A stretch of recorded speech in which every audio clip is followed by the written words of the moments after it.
this is Elizabeth Tinsley, and I am sitting with my friend, Chey. How's it going? What's up, people? How's it going, y'all?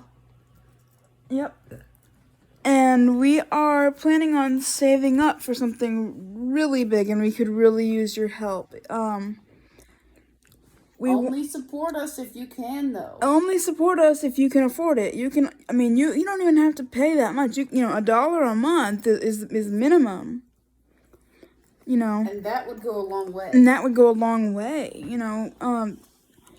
One thing we're gonna save for is a sailboat. Now, it's not gonna be small because there's hopefully not gonna be just the two of us. Hopefully we'll find, Lord, with the will of God, hopefully we'll find our soulmates soon, and that can help us. Also, we plan on saving up for a ministry. Tell them the name of the boat. The name of the boat is Emerald, and the dinghy will be Sapphire. And the ministry is called Revelation Force. Revelation Force Ministries. Now, let us tell you how this thing came about. So, I am obsessed with end time prophecies and everything to do with the Bible.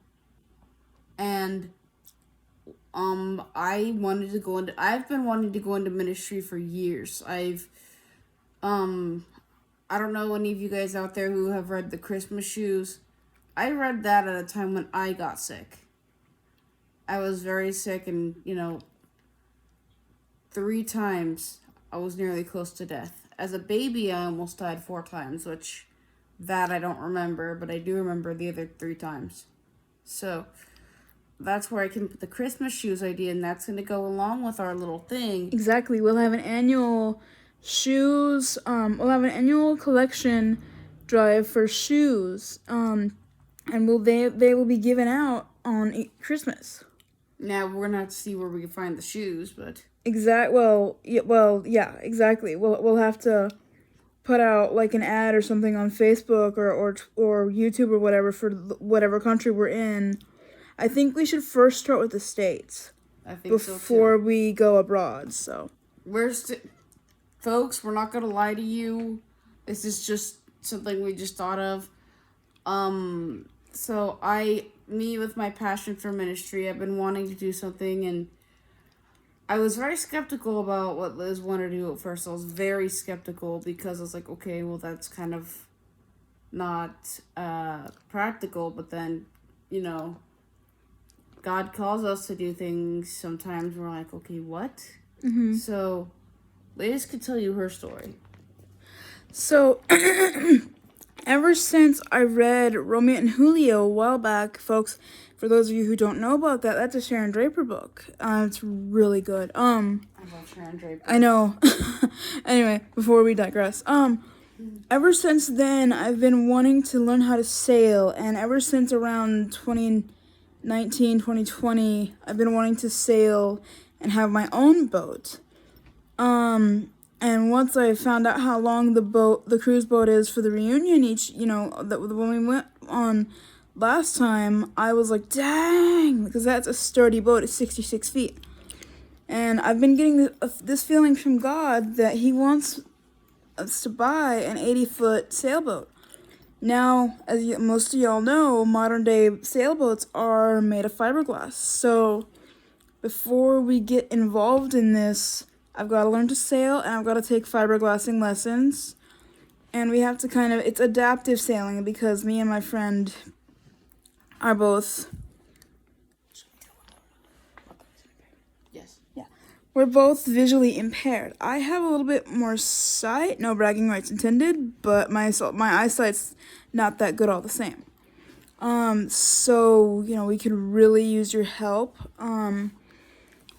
And with this money, you'll be funding the sailboat and some of the stuff for the ministry. You can even, if you are a Christian and you tithe, you can consider this tithing to, because you're tithing to a ministry. So you can consider this tithing because you're tithing to a ministry. Exactly. You're not just giving it to some Joe Schmo. Exactly. Like, there are a few ministries I give to.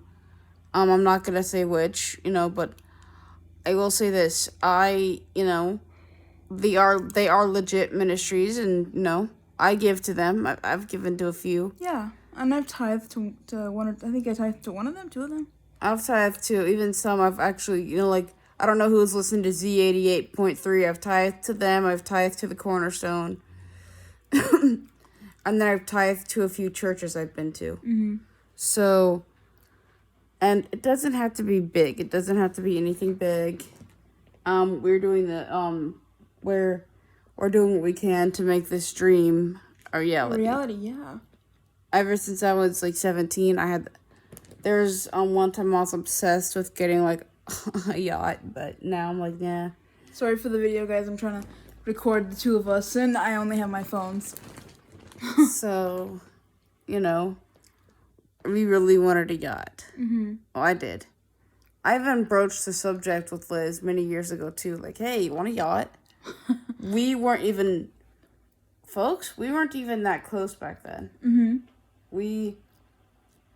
It's funny, when we first met each other, we weren't really close. We were, okay. We were acquaintances. We weren't really friends. Exactly. We didn't truly become friends until our senior year, after we were bonding over a Disney movie that we both liked. And then one thing led to another, that we started bonding over other things we liked, and then, yeah, we started bonding over other shows and stuff we liked. But if you guys want to, you can. You don't have to, but we would love it. We would love it, and we would very, very, very, very, very much appreciate it. Because we really do need your help, guys. We do. We ran this by other Christians we trust. And they basically said if God's laying it on your heart and calling you out to do the ministry and to travel this way. I feel like God's been calling me to the ministry for years. I feel like he's been trying to get my attention. I feel like I've been missing, the sailing part, because I didn't know that was my purpose. I've been wondering my purpose too ever since my boyfriend died. Mm-hmm. I have, even when I was little, even when he was alive, I thought my purpose was just to settle down with him. Mm-hmm. But then when he died, I'm like, okay, God. I think we should share our testimonies for a bit. Okay. I'm going to give a brief testimony here. Mm-hmm. I grew up in Santa Barbara County, Santa Maria, California, to non-safe parents. These weren't the best people for parents either. They were very controlling, and you did everything. They were my way or the highway parents. So, I grew up in a very fear-based home with, I felt like I had no say in anything. I just did whatever I was told to do. And anytime I tried to speak out and say that, hey, y'all are really hurting my feelings, I got punished. Mm-hmm. I didn't like the atmosphere.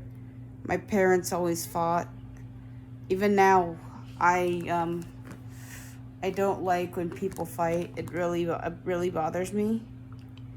They especially got worse when I was,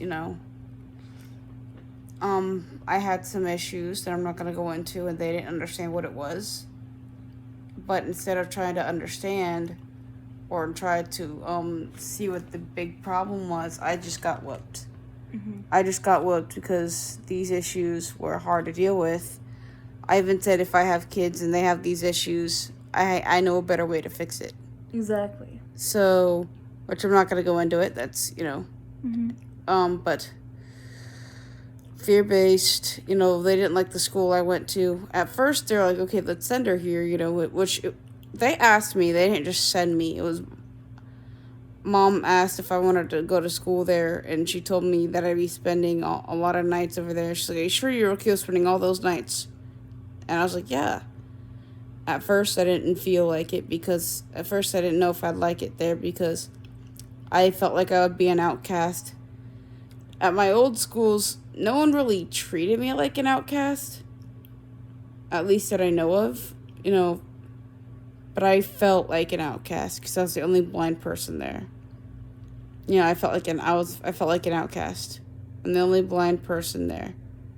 Now, and that's where I met the love of my life, who died, who fell asleep.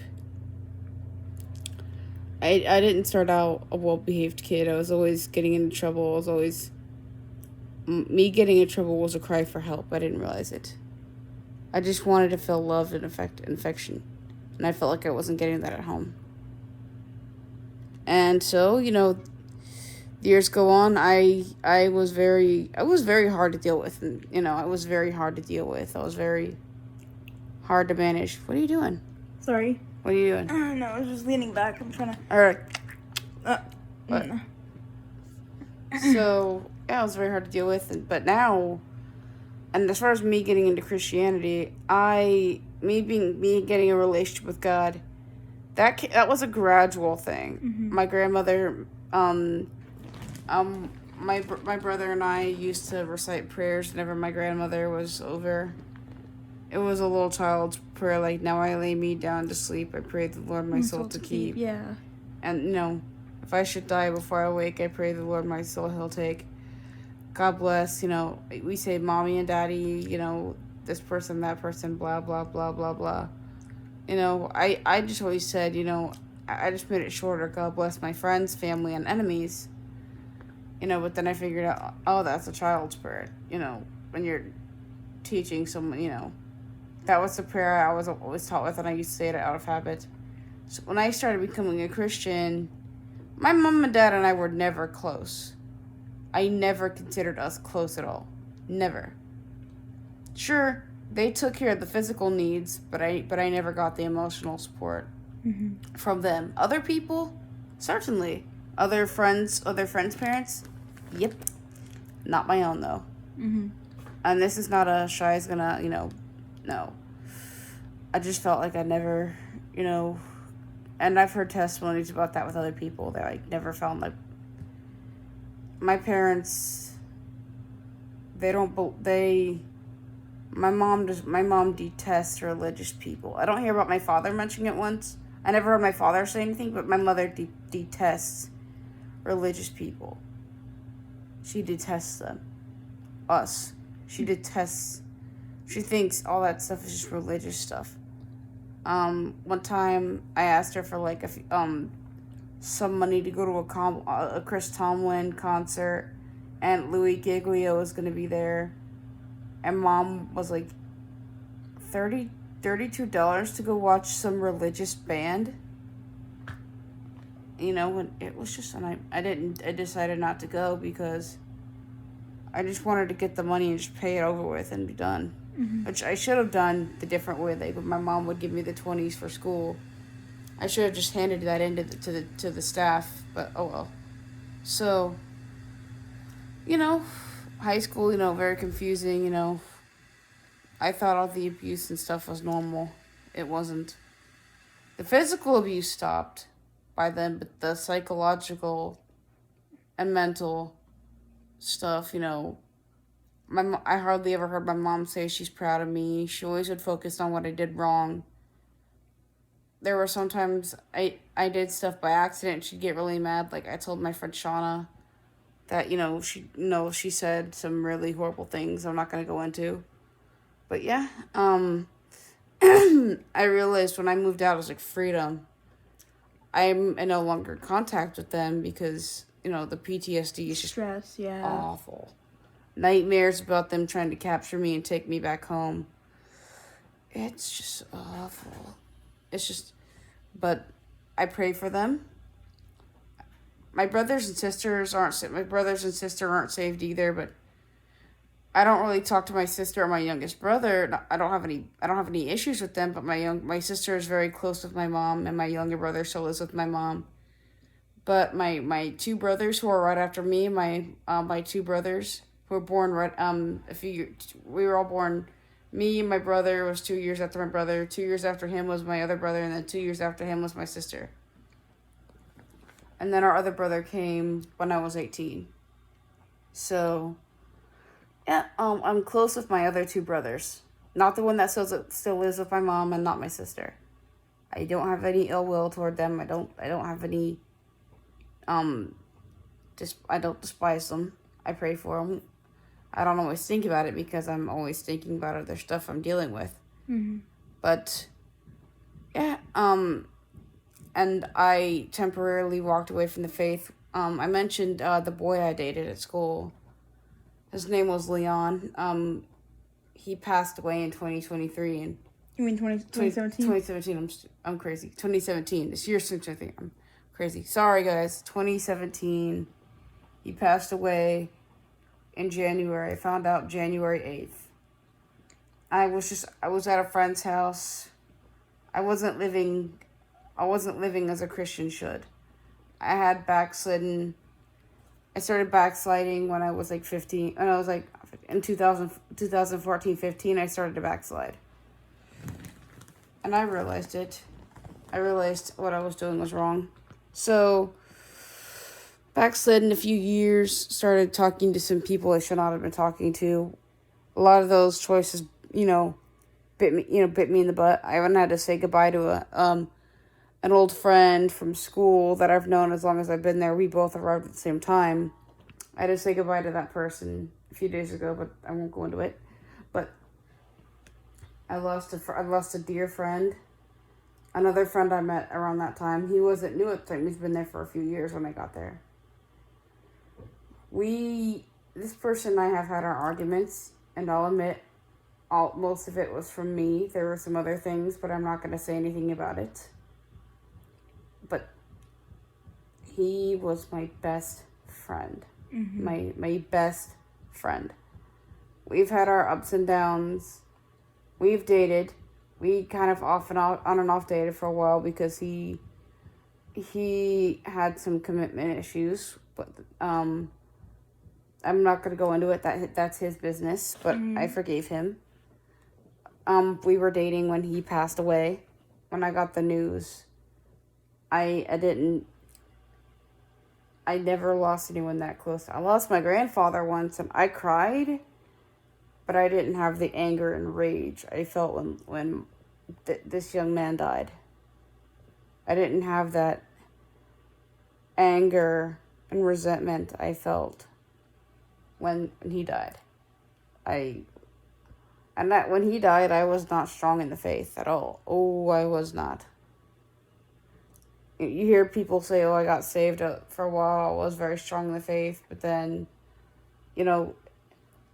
friends, who you hang with could affect your faith. Exactly. Who you are friends with can affect your faith. Who you hang out with and talk to and goof off with. And sometimes I will warn you, friends, you will have to say goodbye to old friends of yours. You might have to say goodbye to old friends and go, Lord, you're more important than, to me than my friendship with so-and-so. And if so-and-so is causing me to have problems with you, I'm going to have to say bye-bye to so-and-so. Even though it's going to hurt because I love so-and-so. And I still do love so-and-so. I just can't be friends with them anymore. So, my boyfriend's death sparked a different, a month after his death, it certainly got me back to where I was supposed to come to. But then I was living 1 foot in the world, 1 foot out. And then a few years after his death, in 2019, I was very sick. 2018, I was very sick. It was the year after his death. I got very sick. I had some very serious near-death issues. When I came home, After, going back to the hospital, my friend Danny had to get me home because I was also a prodigal and squandered all the money I had. I knew it was wrong. I knew that was wrong, but I did it anyway, and I didn't care. And sometimes God still has to help us all with that. Exactly. Don't you think? Mm-hmm. If I could be that transparent and say that, God has to help us sometimes with that. Exactly, and it's our, we have to be willing to say, Lord, we need your help. Lord, no, we don't need this. We don't need that. I may want this. I could save up and get this, that, or the third. Mm-hmm. But I don't want it. I don't need it right now. Exactly, it's a want. We have to put things on two designated piles: the needs and the wants. We need food. We need to pay our bills. Exactly. But we don't need this, or this. Exactly, and the rest can go on the want pile. And as the wants come up, we have to go, can we afford it? Yes? Or no? So, okay, so I came home that night and I cried. Because there's a scripture, blessed are those who mourn, for they shall be comforted. It's one of the Beatitudes. Mm-hmm. That does not mean blessed are those who mourn when they die. I thought that's what it actually meant. Which, let me warn you folks, Jesus is the only one who can help you when you've lost a friend or loved one. Exactly. No, blessed are those who mourn means like mourn for all the sins, all the bad stuff we do. Mm-hmm.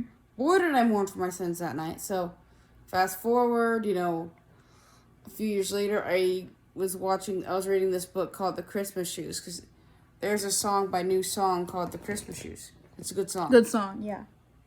Same with The Christmas Blessing. Mm-hmm. Good book, good song, both of them. Both, good book, good song. And the story resonated with me because I was sick once. Actually, I was sick 3 times in 5 years. 3 times in 5 years. Near fatal sicknesses. So anyways. Mm-hmm. We wanted to add that, as part of our ministry. Donating, shoes and stuff to people who need them. Exactly. And once I learn how to sew, using a sewing machine, and you learn how to do embroidery, then I can make stuff and, I can give away to people who need it. So, what sparked this today? My friend and I were talking. She is more into sailing. And I love nature. I love to garden. I like animals. I'm the more... Now, it's not to say that she's not a Christian. Don't think that way. Mm-hmm. But I know more about the whole ministry life and stuff like that. I've heard a lot of preachers and other people who've gone into ministry. I've heard testimonies of people who've gone into ministry for different things. And God had been laying it on my heart for a few years. At the time, I didn't have the means or the resources. Now, I do. Mm-hmm. We're calling it Revelation Force Ministries. Exactly. And it's just us right now, but God be willing. God, please, we would love to be able to meet our partners sometime soon, so that we can, they can join us. Yes, we love, the whole companionship of having a partner, but we also know that can help with the ministry. Mm-hmm.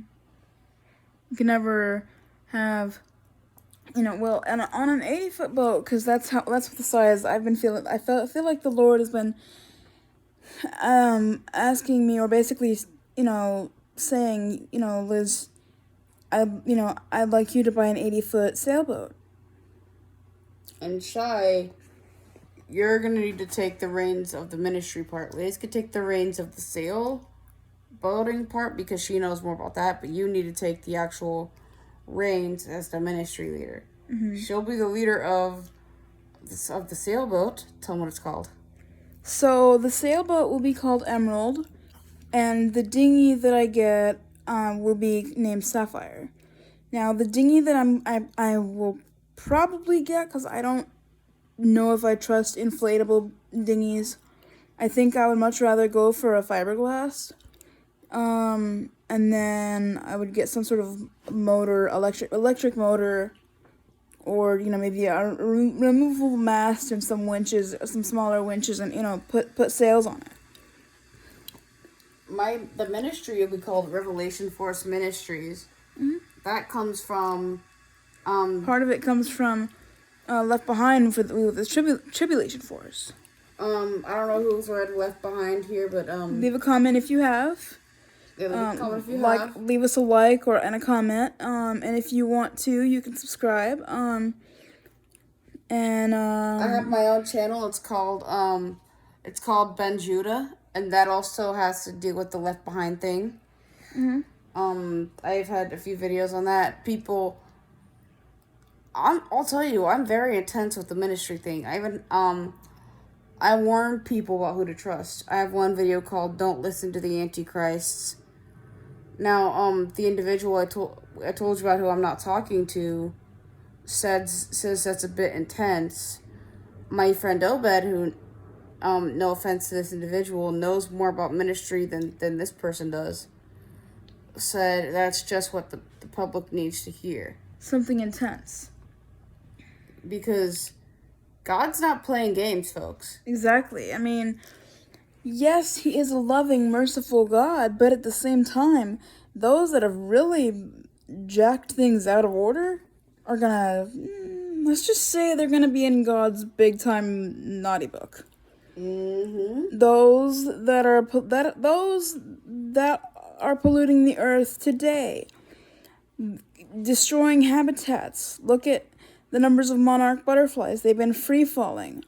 And animals in other countries as well. I mean, look at Borneo, India, Siberia, places, other places. And then from the biblical standpoint, look at all the evil going on in the world. All the crime, All the crime, the corruption. Just people don't give a crud anymore. People don't give a rat's hiney. People don't. People do not care about the world anymore. And I'm like, you can't do that. You can't just, I'm going to look out for number one. You can't. And people wonder, okay, well, Chey, why don't you trust many people? I have my reasons. Exactly. A lot of it stems from the PTSD from my parents, which can you please pray for my parents? God knows who they are. You say, hey, can I pray for, I'm going to pray for Chey's mom and dad. Chey's mother and father. They really need the Lord. They do. With all the crime and corruption that you hear about in the Bible, the stuff that's gonna happen in Revelation. Oh boy. Guys, we might be like Shadrach, Meshach, and Abednego. We need to walk into that virtual furnace. I will have to text him later. Anyways, later, guys. Love you. I'll talk to you later. Yep. Please support me on Patreon. I have a PayPal account as well. And I will leave a link to my PayPal if you want to pay that way. And thank you, and stay safe, and God bless. Only support if you have to. Only support. I mean, not have to. I mean, if you want to. I'm sorry. Only support if you want to, and if you can afford it. I'm really sorry. I did not mean to say have to. My mind is everywhere today. Only support me if you Only want support us to. if you want to. My mind is everywhere. So, folks, that kind of goes with what I was talking about. Mm-hmm. I sometimes falter. Sometimes I accidentally say one thing and I mean something else. I'm like, now you see where I'm going with that whole theory, right, dude? Mm-hmm. Now you see where I'm going. Do you think we should tell him about the whole Asian Yeah. thing? No. Oh, okay. If you want to. I think we should. So this is gonna sound very weird. So we were talking. So we were talking one time. I asked myself, was there anyone in the Bible I feel like I represent? A few for different reasons. David. I could be very, very, I wouldn't mind fighting for God, for justice. I faced many Goliaths in my day. I even call my stepdad Goliath because he thinks he can get his way by throwing his weight around. Yeah, by throwing his weight around and bullying people. And I said that's not right. So I don't like the way he bullies people. And one time I was upset with him, and maybe I should not have said he was Goliath, but I did. And I will fight for what's right. And my friend Shauna was like, Shy, you need to, I know you want to fight for justice because you've seen so much injustice. Do it the right way. And I can tell you from experience, I'm not going to go into the story, but I could tell you I've done it the wrong way once, and it didn't go well. So that's where the whole David thing comes in from. I could be also very impulsive. The story of Peter slicing the guys off? That would be me if I was with Jesus. Like, you leave him alone. No. I could be... Now, I don't think I would do that today. I doubt it. I know I would not. But I could be very impulsive. But I've also feel like I've been granted this... I feel like I've been, given this role of leadership among my Christian friends. Among all my blind Christian friends. right? Not all of them, but most of them who do support me. Well, actually, not all of them. All of my blind Christian friends. I was gonna say all of them. I was gonna say almost not all of them, but then I remembered. Oh yeah, those individuals aren't my friends anymore. So, and sometimes, like I said, you will have to lay down friendships. Sometimes Exactly. God might call you to say, "Hey, You need to drop your friendship with so-and-so. you need to quit hanging out with so and so." So, I see I feel like sometimes, yes, part of me has always wanted to be a leader because in middle school and high school, I always felt like I wasn't voted on for anything, for president or for anything like that, and I've always wanted to be. But then again, it was a class meeting and I wasn't friends with everybody in the class. It was easier for me to lead a group if we're all friends. And maybe God knew what he was doing by saying, Shy, you're not friends with everybody here. Just wait. I know you work better with people you know. That's not to say that God can't train me to work with people I don't know. Should I also tell them about my testimony? Sure. And then as far as the as far as the as far as the Joshua thing, it's because I'm like her number two. Oops, sorry guys, I accidentally dropped the phone slipped. And so that's where the whole Moses thing comes in, guys. Sorry to interrupt. That's where the whole Moses thing comes from. I even asked my friend Shauna, and she agreed. I asked Liz, you've read that story. You've read those stories. Do you agree? Yes, because I kind of see myself as like Joshua, as far as like Old Testament people, and then. Like, I haven't gotten to anything about Paul and Barnabas yet. I told her that she was like Barnabas. Because I'm always there if someone needs, like, an encourager, I'm alert to people's emotions. And guys, I'm going to give you a bit of a rundown of my life as well. So, I was born and raised in Escambia County, which is in Pensacola, Florida. I went to public school for most of my elementary career until October 2004. And by that point, I had already been in Girl Scouts for a couple of years. I had, I was about to I had just bridged up to the next level. And then I was transferred to a new school, a few hundred miles away. So, obviously I was kind of bummed out. I was kind of homesick, and I wasn't really a Christian back then. I didn't really, do anything wrong per se. Then again, well, I mean, we've done stuff wrong. Like, she hasn't done anything mega wrong. Mega wrong. I may have done some minor things, but, Lord forgive me for those things that I did do wrong. I can't remember everything, but the Lord does. And, me and her weren't close. At first, we had a little bit of a rocky start with me and Chey. Well, that didn't happen until 9th grade. Yeah, that happened. Well, we met like in when I was in 5th, but we didn't really talk much. And I had to, it was 6 hours home on Fridays on the bus, and 8 hours on Sunday. And yeah. I can't count the amount of times that Pops has had to come and pick me up because I got sick.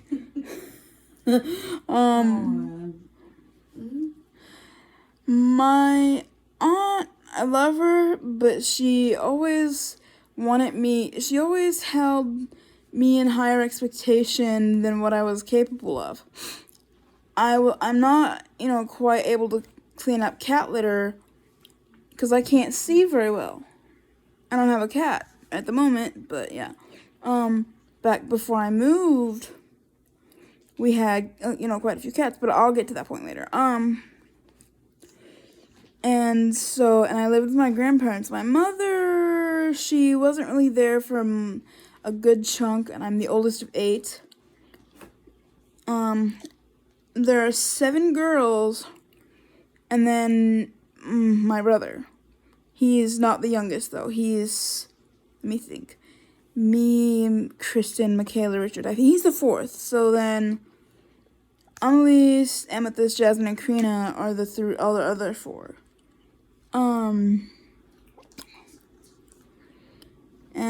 Yeah. Elementary was, decent. Middle school, was a little more challenging. Got into high school, and I was able to take, I took wood shop a couple times in a chorus and stuff like that.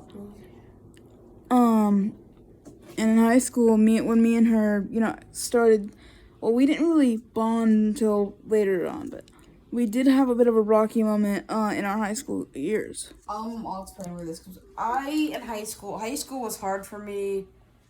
Well, all of it was hard for me. I didn't realize at that point that I saw myself as an outcast. And, yeah, I do see myself as, as far as, me, that thing. But, when we mentioned, who I saw myself as a little bit, I also see myself as, as John, because, I can't, I do love, I do love people. Mm-hmm. People think I don't, but if you really get to know me, I care deeply about people. Exactly. That's why when I listen to certain events in history, it saddens me to hear about what's going on, all this crime. Because I love people so much. Exactly. People don't think I do, but if you really got to know me, I could be a grouch sometimes. I try not to be. Exactly. As a Christian, you want to be transparent, so, anyways, go on there, sister. And, as a Christian, we also have to, one of the things in the Bible, it says to, love your enemies. And that's not easy to do. No, it's not. There are times when you're gonna want to rail against your enemy. Just, if you feel yourself doing that, just take a step back, calm down, and, just evaluate, yourself. Can I go through this calmly? Can I go through without verbally chewing someone out, I'm sorry, our testimonies are all over the place. I will add, even though my parents were Christians as a little kid, my parents didn't drive me to church. There was this bus. I don't know what the church is called, There was a Sunday service and a Wednesday service. I think the Wednesday service was for kids. Mm-hmm. So I went on Sunday, and then I went on Wednesday. So I did go to church as a kid in Utah, but then we moved. I went to church with my grandparents. But then when we got our own place, we didn't always go to church with them. So I can't really tell you when in my life I came to Christ. 6th grade, my teacher had a friend. I love this teacher. She's not one to anger. She's not one to cross. She's very nice. Mm-hmm. She had a friend, and I guess she had a lot of stuff she needed to work on, so she asked her friend to just take us outside and, let us off some fresh air. All the other guys went and did what they wanted to do, but I sat with the woman, and she told me about the first time when Jesus died on the cross, and how he rose from the dead and everything like that. Mm-hmm. That is a true statement. That's true. So, anyways, I also learned something in high school: never cheat on tests. Mm-hmm. Although it did spark me a passion for studying. I did like to study. I got caught cheating twice. Once, both in 10th grade. The first time I told my teacher, she was proud of me for being honest with her. So she said, "If you do this again, I won't go easy on you." Yes, ma'am. What did I do? I did it again, and she had to call my mom, my parents, my mom. My dad never said anything about it to me, but my mom said I wasn't able to go to this Young Life camp thing.